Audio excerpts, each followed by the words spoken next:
Hi, my name is Josh Tech, and today we're going to be making a console killer PC. Kick back, relax, and enjoy. Alright, so I would like to start out by explaining what exactly is a console killer. Well, by my definition of a console killer is a PC that can outperform a console, being the current gen consoles that are a PS4 and an Xbox One. This will include frame rates, game performance, game quality, and resolution.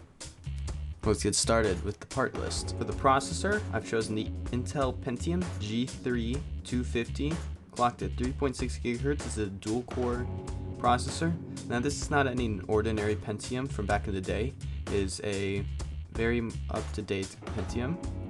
While it might not be the most amazing processor out there, you can overclock it quite high to about 4.5 GHz at least, even up into the 4.8 GHz range. This will give modern day processors a really good run for their money.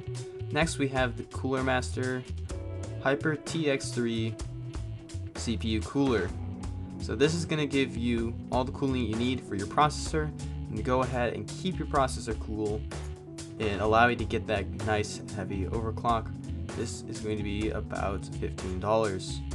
For the motherboard, I've chosen the MSI H81M P33 Micro ATX motherboard. Now this isn't the best motherboard, but at just $42, it is a pretty good price. And I've got to say, this motherboard will give you pretty much all the performance you'll need at an affordable price. Now moving on to the RAM, we have 8 GB of Crucial Ballistix Sport, which is a 2x4 GB DDR3 1060 GHz memory set. This will allow you to get dual channel RAM for the extra bit of performance.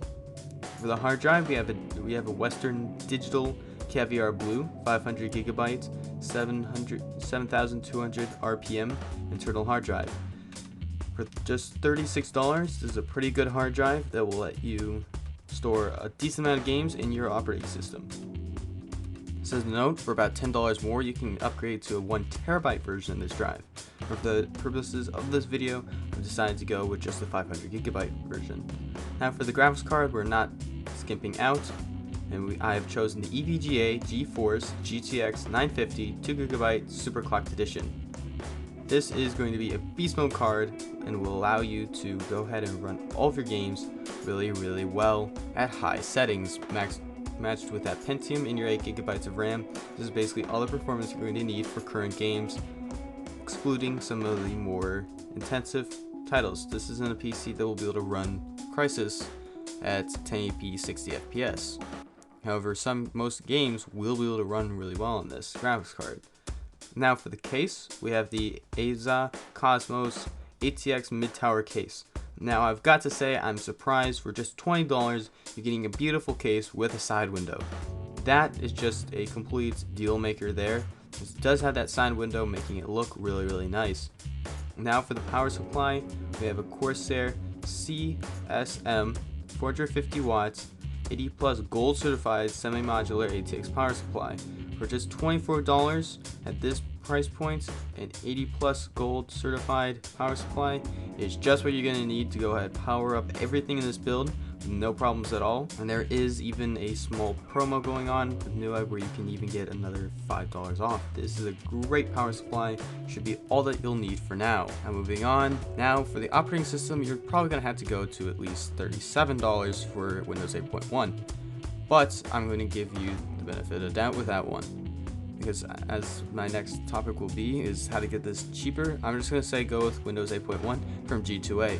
If you don't know what G2A is, it is a market where you can buy nice and cheap and affordable games and CD keys, and one thing that they do offer are Windows operating systems, so you can get Windows 8.1 really cheap there, and it'll be nice and affordable for you. Now, how to get this build cheaper is going to be, first off, getting less of a graphics card and going for a 750 Ti. This will save you probably about $50, which you can go ahead and put into other aspects of the build, for example the processor and the RAM. Next, we have to consider the operating system. I'm going to give you two ideas. One is going to be cheaper, one is going to be more expensive. First option is going to be the free SteamOS. Basically what SteamOS is, it's a modified version of Linux that's from Valve, who are the makers of Steam. And in case you didn't know, Steam is a major online store and gaming community. They made their own operating system, and for those of you who have not seen it before, it is basically like a Steam full picture mode. And that being said, it is very much like a console UI, and is very nice looking, if I do say so myself, especially because this is a console killer.